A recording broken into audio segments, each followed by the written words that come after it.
Sistem reproduksi manusia itu apa sih teman-teman? Untuk mengenal lebih dalam mengenai sistem reproduksi pada manusia. Jadi, sistem reproduksi manusia adalah sistem organ yang terdiri dari organ-organ yang bekerja sama untuk memungkinkan reproduksi seksual. Pada pria, sistem ini mencakup testis, saluran-saluran sperma, dan organ-organ pendukung lainnya. Pada wanita, sistem ini melibatkan ovarium, tuba, falopi, uterus, dan vagina. Sistem reproduksi ini penting dalam memproduksi sel-sel reproduksi, atau dikenal sebagai sperma pada pria dan sel telur pada wanita, serta memfasilitasi proses pembuahan dan perkembangan embrio. Untuk mengenal lebih awal pada alat reproduksi pria terbagi beberapa bagian. Yang pertama ada vesikula seminalis, yang kedua uretra, yang ketiga penis, yang keempat testis, yang kelima skrotum, yang keenam epididymis, yang ketujuh kelenjar Cooper, yang kedelapan vas deferens, dan yang terakhir ada kelenjar prostat. Kemudian organ reproduksi pria pada bagian luar terbagi menjadi dua. Yang pertama ada penis, bagian luar organ reproduksi laki-laki yang berfungsi sebagai saluran kencing atau urin dan saluran sperma. Yang kedua ada skrotum. Skrotum bagian seperti kantung yang di dalamnya terdapat testis, berfungsi menjaga suhu testis agar sesuai untuk produksi sperma.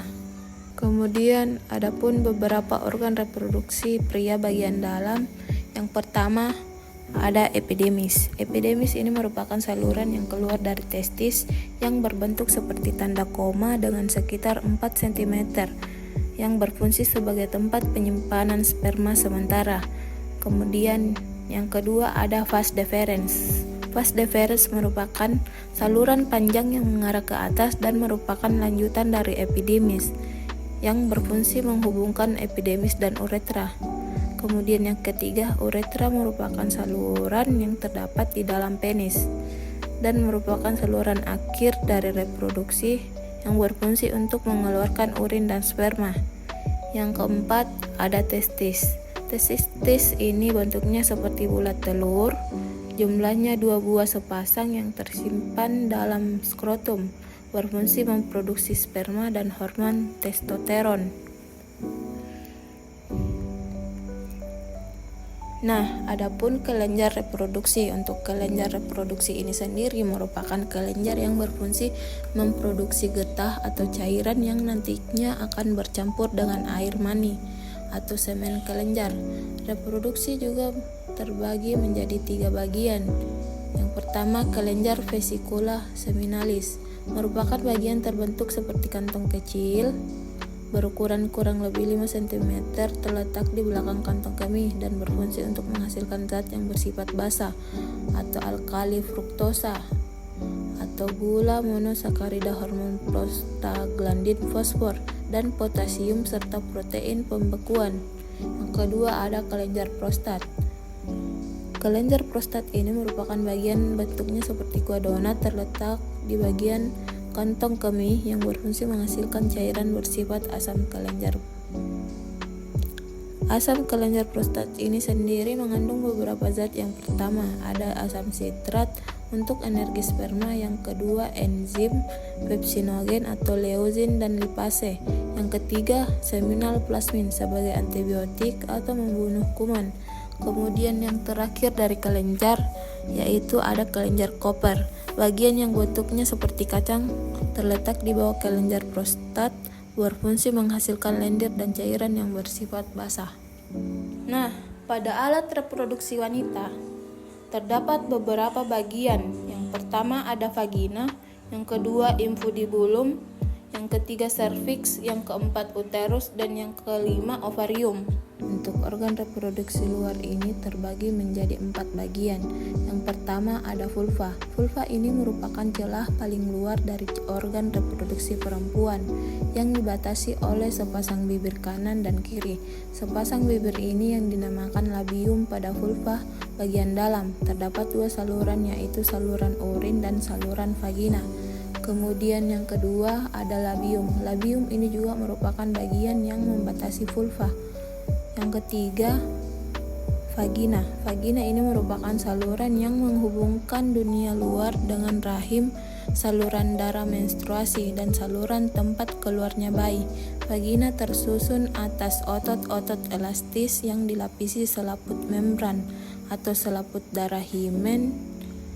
Yang keempat atau yang terakhir dari organ reproduksi luar yaitu serviks. Serviks ini merupakan rahim bagian bawah yang membuka dan mengarah ke vagina.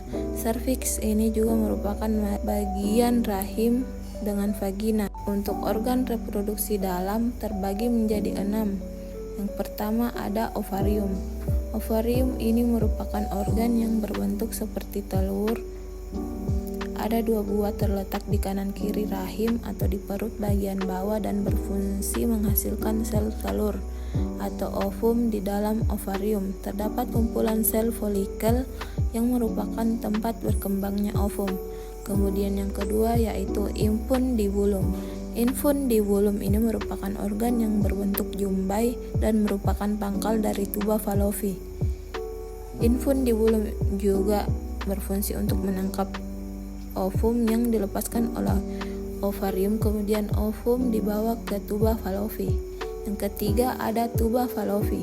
Tuba fallopi ini merupakan saluran yang menghubungkan ovarium dengan rahim. Di dalam tuba fallopi inilah terjadi pembuahan ovum oleh sperma atau fertilisasi yang menghasilkan zigot. Kemudian zigot dibawa ke dalam uterus. Kemudian selanjutnya yang keempat ada uterus. Uterus juga merupakan organ yang bentuknya seperti buah pir terbalik, memiliki dinding tebal, berfungsi sebagai tempat berkembangnya janin selama kehamilan. Saat tidak hamil, rahim berukuran 5 cm dan ketika hamil, rahim akan berkembang hingga 30 cm atau menyesuaikan perkembangan janin. Yang kelima, ada endometrium.